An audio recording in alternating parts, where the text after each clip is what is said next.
Welcome back students. हम लोग पढ़ रहे हैं कक्षा 8 का सेतु कार्यक्रम संस्कृत। ये आपका NEP 20 के अंतर्गत दिया गया सेतु कार्यक्रम है, जो कि आपकी नई किताबें आने से पहले, नया सिलेबस आने से पहले आपको कंप्लीट करना है। 6 सप्ताह के अंदर आपको टेन्योर दिया गया है। 6 सप्ताह का आपका कोर्स है। इसके 2 पाठ में आपको करा चुकी हूँ, तीसरा पाठ आज मैं आपको कराने जा रही हूँ। तो आपके तीसरे पाठ का नाम है शब्द रूपाणाम अभ्यासः भाग 1 पुनरावृत्ति। ये पुनरावृत्ति है क्योंकि बेटे आपने ये सब 6 और 7 क्लास में शब्द रूप पढ़े हुए हैं, इसलिए इसको पुनरावृत्ति नाम दिया गया है। तो कार्यकलापस्य उद्देश्यम यानी कि कार्यकलाप का उद्देश्य क्या है? अध्यापक शब्द रूपाणाम बोधम करायिष्यति। अध्यापक शब्द रूपों का बोध कराएगा आपको, यानी कि शब्द रूप समझाएगा आपको। ये कार्यकलाप का उद्देश्य है। और अनेन कार्यकलापेन सर्वासाम विभक्तिनाम वचनानां च अभ्यासो भविष्यति। अनेक कार्यकलापों के माध्यम से सभी विभक्तियों के वचनों का अभ्यास कराया जाएगा। सभी विभक्तियों के सभी वचनों का अभ्यास होगा। ठीक है। तो विषयावबोध, विषय का अवबोध क्या है? अध्यापक पूर्वबोधितानां शब्दरूपाणां स्मारणं करयित्वा कतिचन नूतन शब्द रूपाणाम अभ्यासम कार्य। अध्यापक जो है, जो पिछले आपको जो शब्द रूप याद हैं, उनको याद करते हुए कुछ और नए शब्द रूपों का अभ्यास करवाएंगे। जैसे कि पिछले अभ्यास में आपने यत के, तत् के, स के, सा के, ये सारे के सारे, कह के, का के आपने शब्द रूप याद कर लिए थे। उनके अलावा कुछ और आपको दिए जाएंगे, जैसे कि बालक, फल, बालिका, नदी, मुनि, मति, वारी, साधु, धेनु, वधु, पितृ, मातृ इत्यादि। यानी कि इन सभी शब्द रूपों को आपको अभ्यास करवाया जाएगा। तो इसमें बेटा एक बात होती है, आपको याद होगा, अकारांत, इकारांत, उकारांत, उकारांत, ईकारांत जो शब्द होते हैं, उन सबके शब्द रूप एक जैसे होते हैं। पुल्लिंग में एक जैसे होते हैं, स्त्रीलिंग में एक जैसे होते हैं, नपुंसकलिंग में एक जैसे होते हैं। तो इनको हम कैसे अभ्यास करते जाएंगे, आपको धीरे धीरे समझ में आता जाएगा। ठीक है।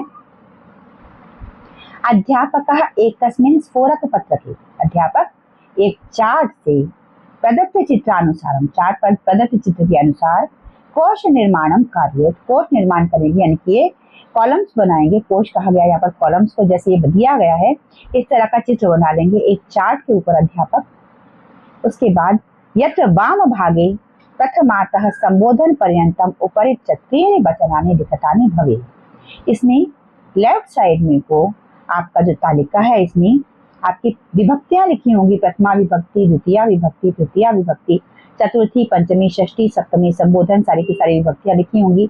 यहाँ पर आपका एक वचन, द्विवचन और बहुवचन लिखा हुआ होगा। इस तरीके से आपकी तालिका तैयार कर ली जाएगी। ठीक है। उसके बाद क्या होगा? छात्र काम अपि चिटिकाम स्वीकृत्य, एक मिनट, हाँ, इसके बाद है चिटिका, अच्छा आगे है, यहाँ पर है। उसके बाद अध्यापक विभिन्नानि शब्द रूपाणि अधिकृत्य चिटिकानि निर्माणम कार्य। अध्यापक विभिन्न शब्द रूपों की पर्चियों का निर्माण करेगा। सभी के सभी शब्द रूपों की पर्चियों का निर्माण करेगा एक एक करके।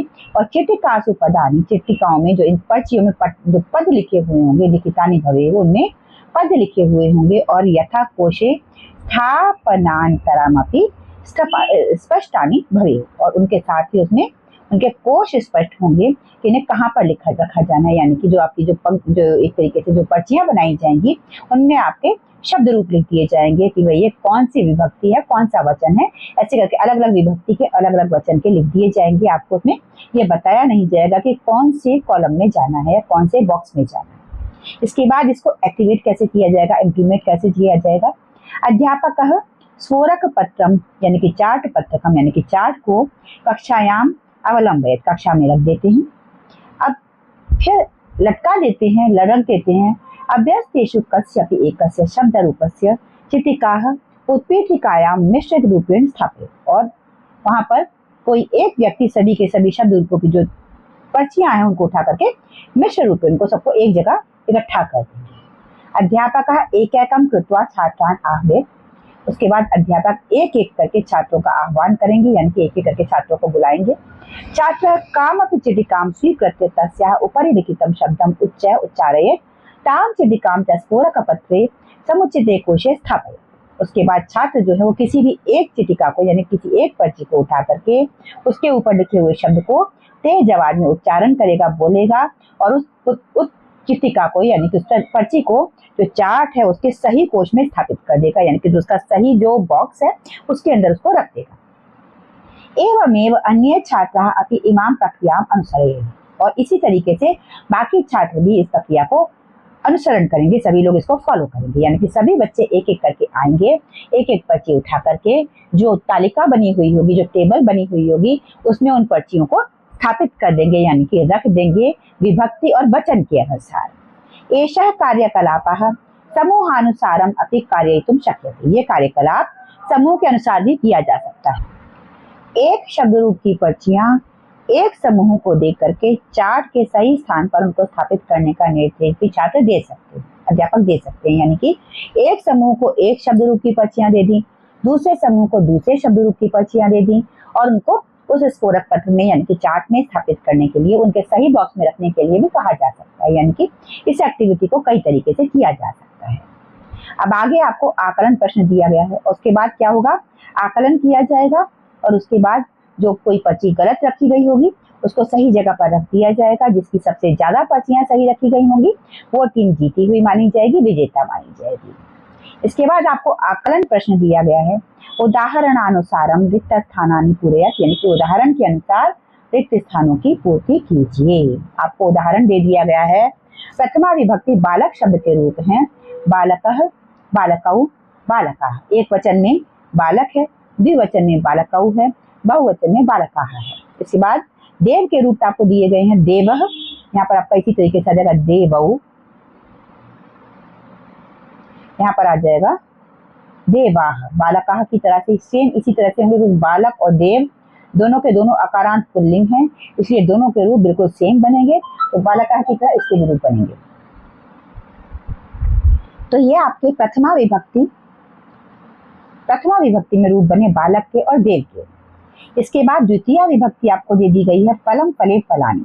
देखिए नपुंसकलिंग अकारांत के प्रथमा विभक्ति में भी और द्वितीय विभक्ति में सेम होते हैं, फलम फले फलानि, फलम फले फलानि। इसके बाद पुष्प का आपको दे दिया गया, पुष्पाणि दे दी गया, यानी कि यहाँ पर हम बनाएंगे पुष्पम, यहाँ बन जाएगा पुष्पे और पुष्पाणि। ठीक है, पुष्पम पुष्पे पुष्पाणि बन जाएगा। इसके बाद तृतीय विभक्ति में आपको दे दिया गया है, बालिका का रूप दे दिया गया है, बालिकया, बालिकाभ्याम, बालिका भी बनेगा,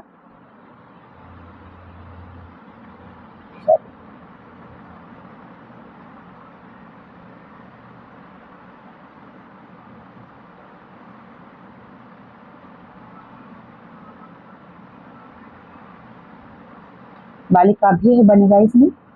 ठीक है, ऐसे ही यहाँ पर महिला के बनाने हैं तो महिलया,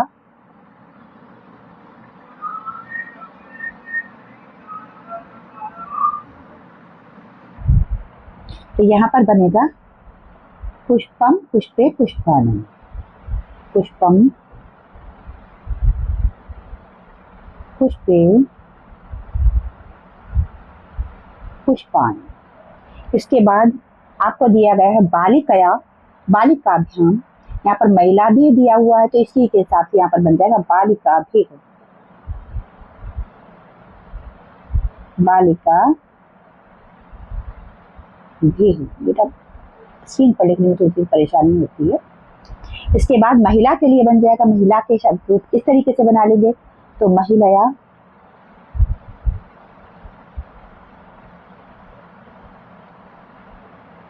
यहाँ पर आएगा महिलाभ्याम,